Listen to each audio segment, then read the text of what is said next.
Hello, everyone. It's Nico G from the Nico G Art and Comics podcast and web show. Today we'll be sitting down with writer and artist Kurt Belcher. He's been a pretty long-time friend. We started collaborating a number of years ago, and we keep on doing it. He's an excellent writer and creator, and I hope you enjoy this conversation where we're talking about comics we love, comics making, everything. So stay tuned. How long have you been making comics? That goes back to probably at least 2003.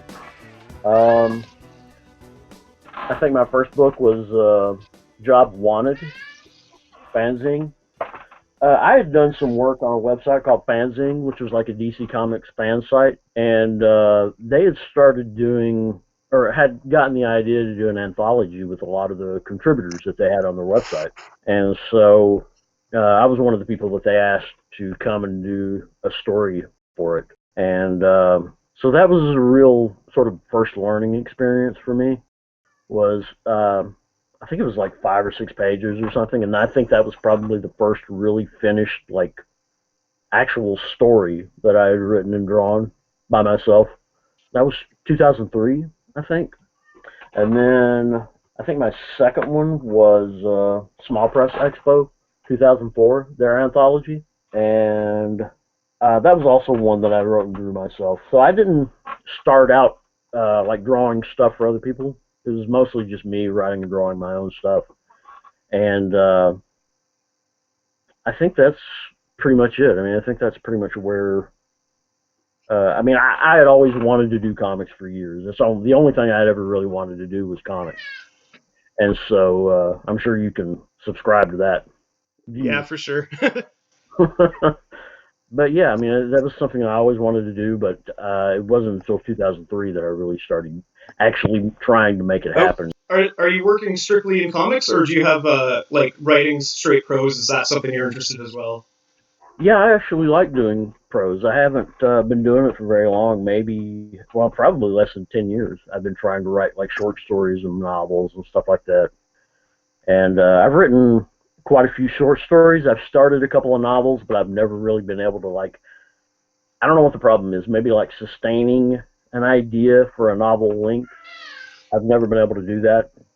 And, but I really like that. I really like the form of prose. I like the idea that you illustrate it. You're the writer and the artist. You know, you illustrate it with the words, and people have to sort of imagine what it looks like instead of with comics where they can just look at the page and realize exactly what you're trying to get across and what you want things to look like. But yeah, I really enjoy that. I would like to eventually get into writing like screenplays and stuff, but that's like a whole other beast, you know. Learning that and 3-act structure and all that stuff you have to adhere to in that, and like templates and stuff. That's a tough nut to crack, so that'll take some more thought, I think. So, do you prefer writing comics or drawing comics? I don't know. I mean, you can probably sympathize. Writing and drawing are two totally different things. I mean, for me, drawing kind of came naturally, and that's something that I always enjoyed doing from the time I was a kid. And, you know, I would draw stuff out of Marvel Comics. Like, I was telling a friend of mine, Bobby, in California last week, we were talking about it, and I was talking about New Universe. You remember New Universe from Marvel Comics? Like Starbrand and all that junk? I don't know if you remember that. But yeah, I started reading that. That was probably 1985 or something. Okay, a bit before my time. Yeah, I was probably like 10 or something at the time. The New Universe was the name of the imprint, and they wanted to create sort of a new universe of superheroes. I think that was like the 25th anniversary of Marvel Comics or something like that. And so that was really where I started learning to draw, was reading a lot of comics and copying stuff out of a lot of comics. And my older brother was a comic guy. He was like a Marvel zombie, you know, so of course I was a Marvel zombie.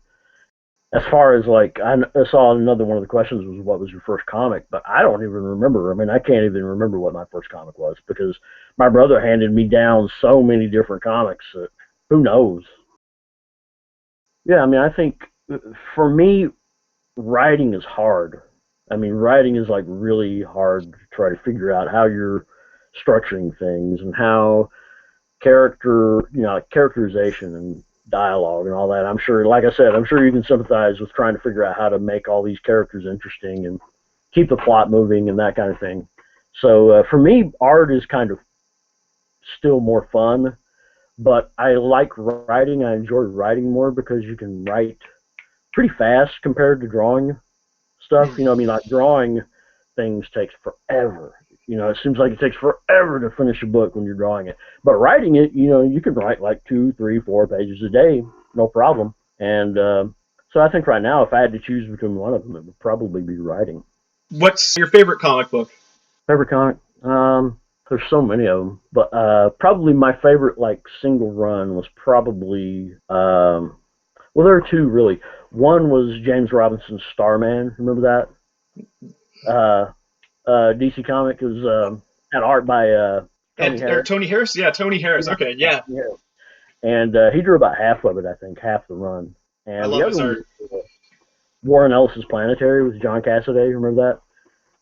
Yeah, those were two that I was like, I just loved. I mean, I'd had books before that I really enjoyed. I loved Grant Morrison's Doom Patrol.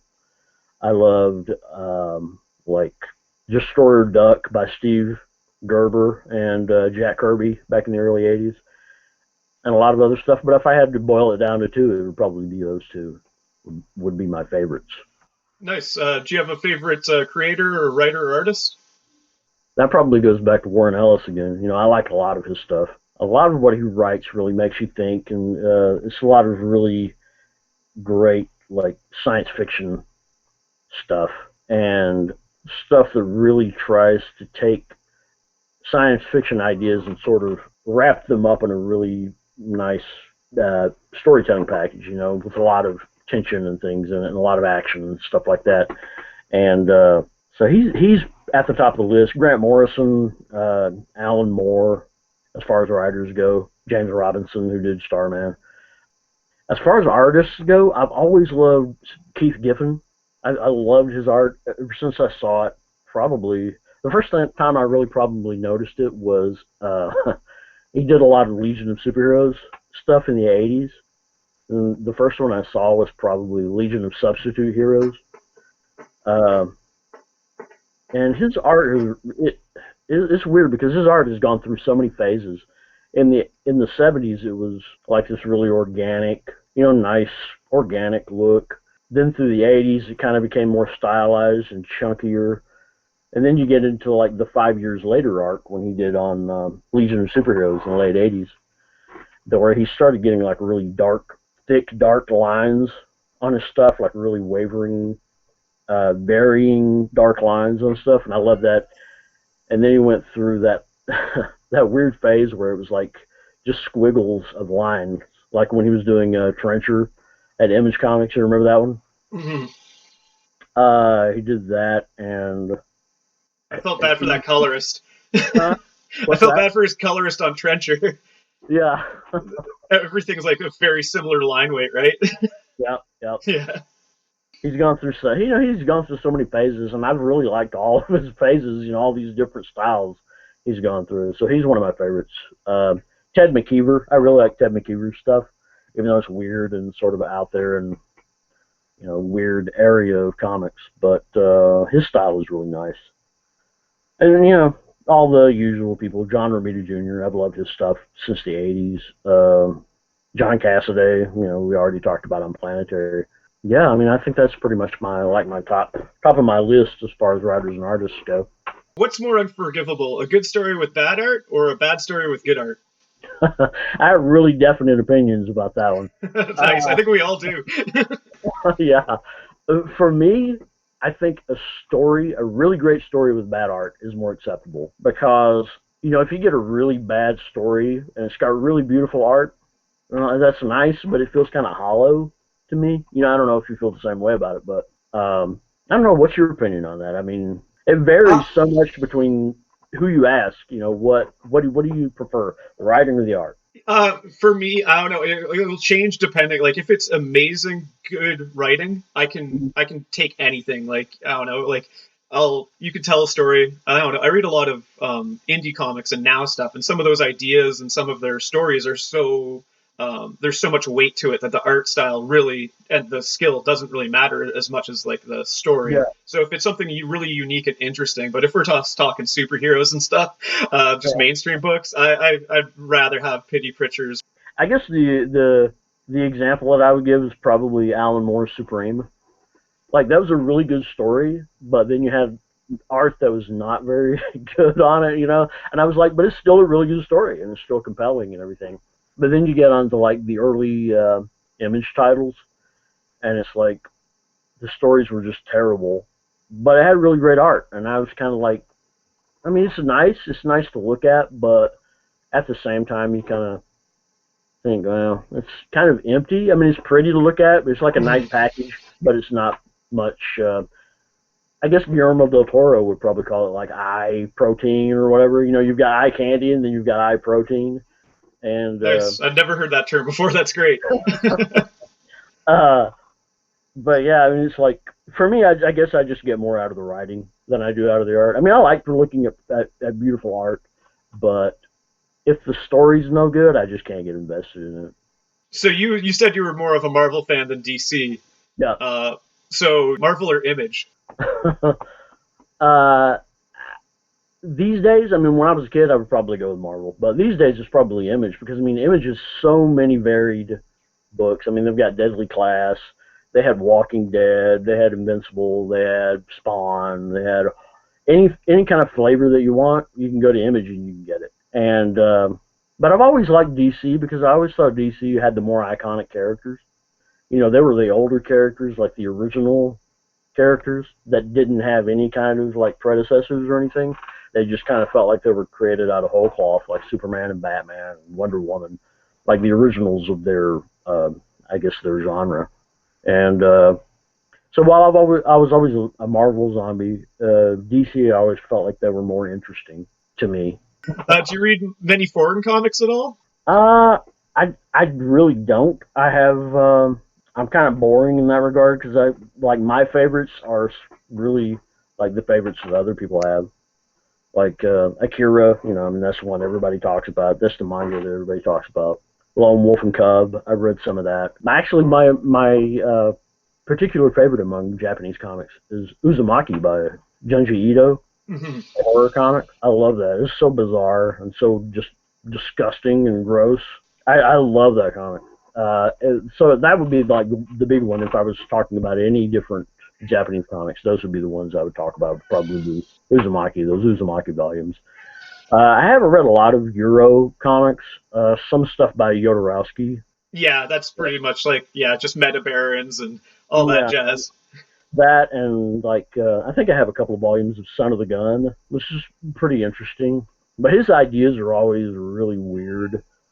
You know, I mean, you've probably read a lot of his stuff. They're just weird ideas. You know, there's so much metaphor and so much symbolism and stuff in his work that you would have to like take a course, like some kind of college course, in order to understand all the stuff he's throwing in there. But yeah, I mean, I don't read a lot of foreign comics. I should. I feel like I should, but I just have never gotten to it. When you look back at your earlier work, how do you feel about it? Embarrassment. I've like that story I did in Job Wanted. I look back at that and I'm like, man, that is so terrible. God, that's so terrible. I mean, I don't know how you feel about your early work, but it's just like, man, that was just crap. I mean, I don't know how I did that, but I mean, I'm not saying I'm like a hugely talented guy now, but I'm so much better than I was when I did that stuff. On the other hand, you have to think about it as I had to be there in order to get here. You had to do that stuff in order to do the stuff you're doing now and to develop to the point where you are now. And so it's necessary. It kind of gets painful. I think you can probably sympathize with that. It gets painful to look back at it sometimes, but it's necessary. You know, you got to grow, you got to change, you got to do your best, keep working, and move on to the next thing. Are there any milestone moments or moments of insight that you can share about growing as a creator or an artist? Not really. I mean, it's basically For me, it's always just been like a slow slog, I guess, to get to where you are. And I never really felt like there was one big aha moment where, um, where like I leveled up, like on a video game or whatever. I never really felt like that. I mean, I don't know. I mean, did you have like a moment of like an epiphany where you were like, oh, that's how I need to do comics. That's how I need to draw or write. Yeah, when I don't know, when I started using a mirror to look at my, like, the reverse of my image, or like using my light box, that made it go way better, just generally. Uh, I don't know. That was something that always, when you look at it in reverse, and then when you look at stuff that they used to flip back in the day, in like when they used to flip manga for an American audience, and it used to be backwards to what they were doing. I couldn't imagine if I hadn't like mirrored my art and then someone flipped it, and it would just be like a terrible thing to do. It would be like completely a different story almost. Yeah, for sure. So I definitely, flipping and then learning how to ink with a brush like at freehand was that's a long skill as far as that's a hard skill to try to attain. I couldn't do that. I mean, I've worked with brushes in my past, but now I just kind of like stick to the pens. Like it's like Pitt artist pens. I don't know if you've heard of those. I did most of my inking work with those, and those are the best pens that I found for my particular style of work and kind of stuff that I like to do. It's not something I think would work with everybody. I mean, like you use brushes, and me, I'm like definitely afraid of brushes. I can't use them because I'm always afraid I'm going to go and draw completely off the page. Like my hand's going to twitch or something. And so I don't like drawing with brushes, but whatever works for you, you should absolutely use it. I mean, like if you draw digitally, I just got a drawing tablet recently, and it's so frustrating to try to figure out how to move from drawing something actually on paper to drawing something on a digital screen. And I don't know, have you used tablets? Yeah, I color with a tablet for all my stuff, so I've been using it for a fairly long time. But I don't know, as far as inking my work, I've done it. I find Manga Studio. I don't do like live brush on Manga Studio. I'll use like the curvature tool and then like beef out my lines like that rather than brush strokes. But generally, I like there's a couple techniques that make Manga Studio easier. Like I crosshatch a shit ton.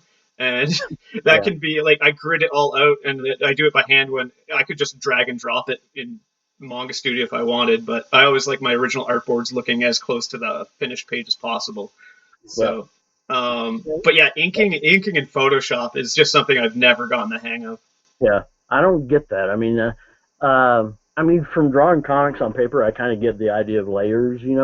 Like having stuff behind like a rough drawing in like blue pen or blue pencil or whatever.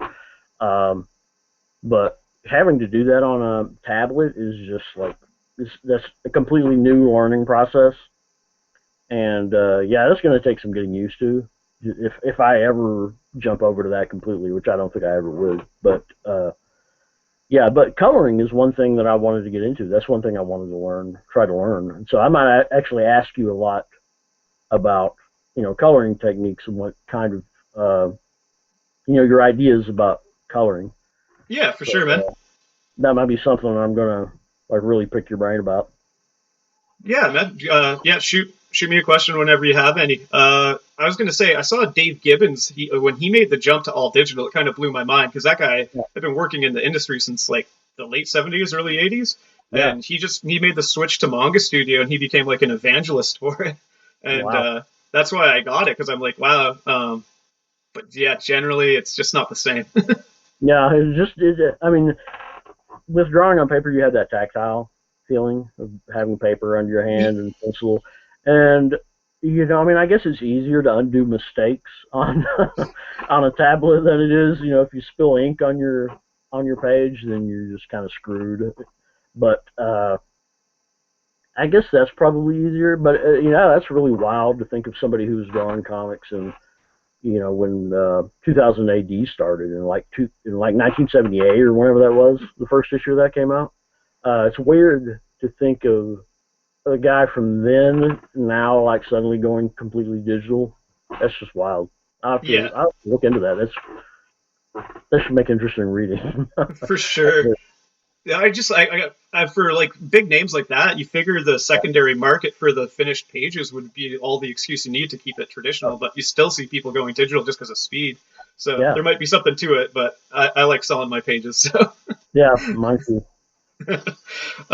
What projects do you have coming up? Right now I'm not really sure like how much of this I can talk about. I mean, I guess I've talked about it online before, so I can probably talk about it. But I drew the book Rotten Tail for David Hayes at Source Point Press, which I drew that years and years ago. That's another one of those books that I look back at and I'm like, oh my God, how did I draw that? That sucks so bad. It's so terrible. I mean, I'm proud of myself for doing that because, I mean, that was like right when I was getting started in the mid to late 2000s. But now I kind of look back on it and I'm just embarrassed. But I'm doing the sequel to that. It's Son of Rotten Tail. So that'll come out probably, well, with all this, the COVID-19, the quarantine and all that, everything's kind of been pushed back. Everything's kind of up in the air. But that'll probably come out in 2021, if I had to guess. That should be like an 80-page graphic novel, I think. I'm about 12 pages into it right now, so it'll be a while before I get done with that. I'm working on another book for them with C.W. Cook, writer C.W. Cook. It's called Luther Frankenstone. It's about like a stunt driver who dies and they bring him back as like Frankenstein. And so he, has this adventures about finding out where he's from, his origins, and all that kind of stuff, and sort of by fighting these bad guys who have some sort of interest in how he was created. So that should be interesting. That's also coming out from Source Point Press. I'm doing a book called We Eat the Living, which is sounds like fun, right? It's like a Western zombie book with a artist, Rob Kroonenborgs. I don't know if you know him from Facebook. Oh, yeah, I've been seeing his art through your feed for a while. His style is great. I think it's a nice compliment to your own style, too, so it's cool that you guys are, working on a... Maybe you could do some variants or something. Yeah.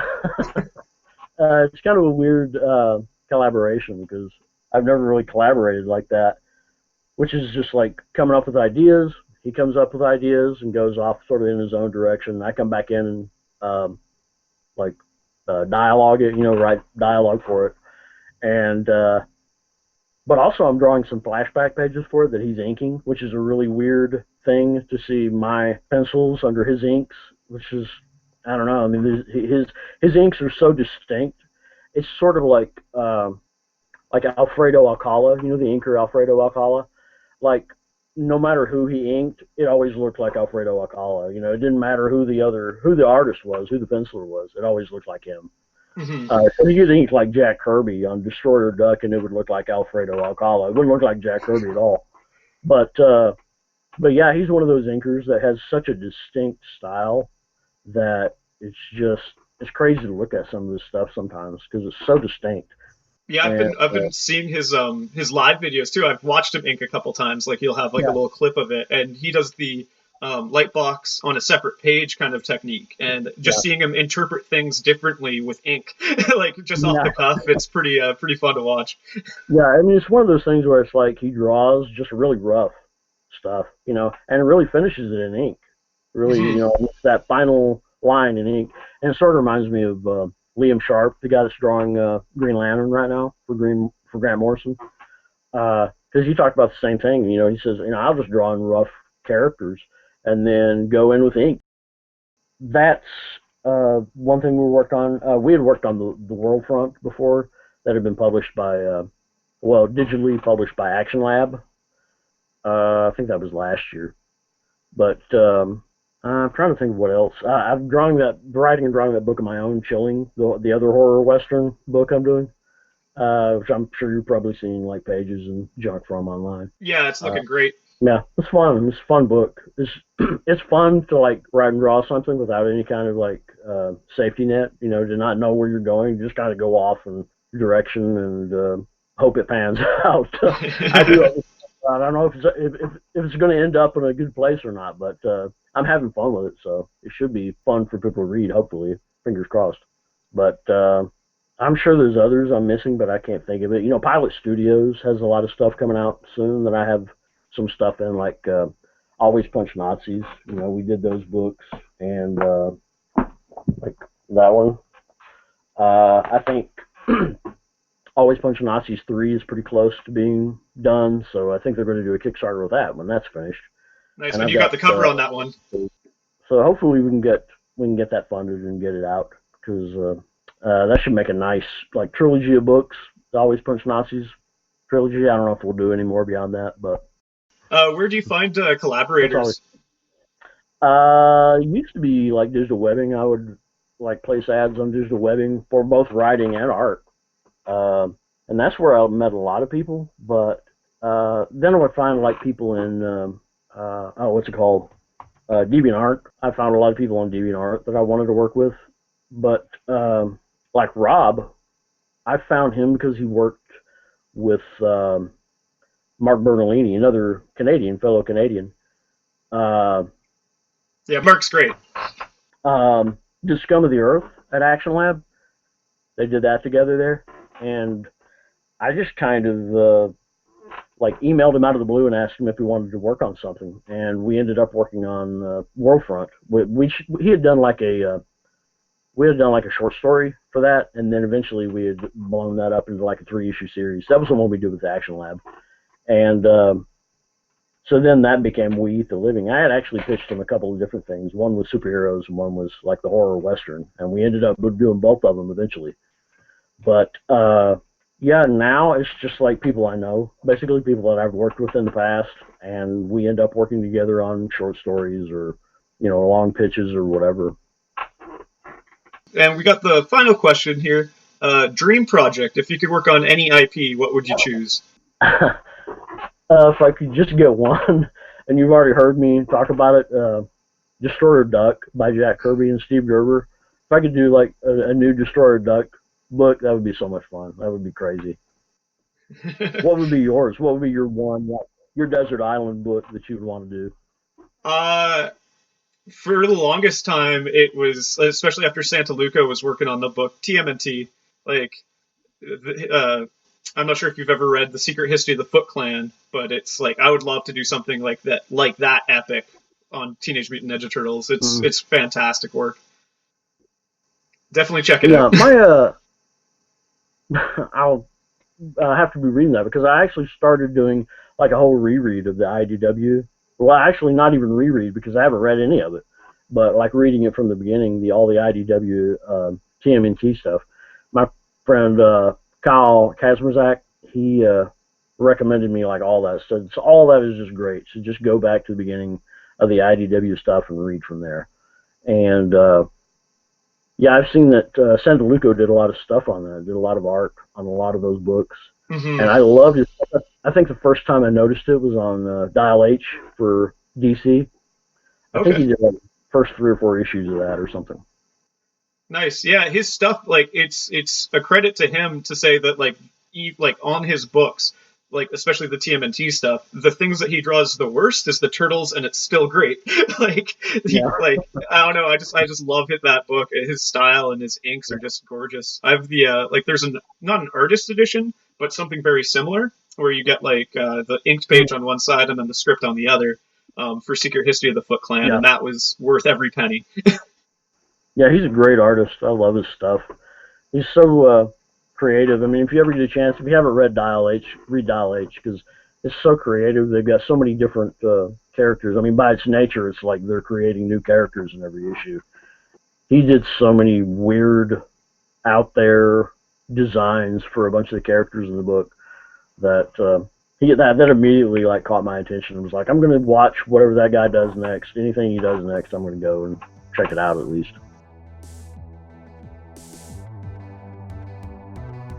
I'd like to thank Kurt Belcher for sitting down with us here today. It was a lot of fun, great interview. I apologize to everyone who had to deal with my cat. It was coming up on lunchtime and she was getting pretty antsy. I'll make sure that that doesn't happen next time. Sorry about that if that bugs any of your ears. Next week we'll be sitting down with Ben Grisente, longtime friend, longtime collaborator. He's got a lot of great books coming up and hope to talk about all of them. Stay tuned.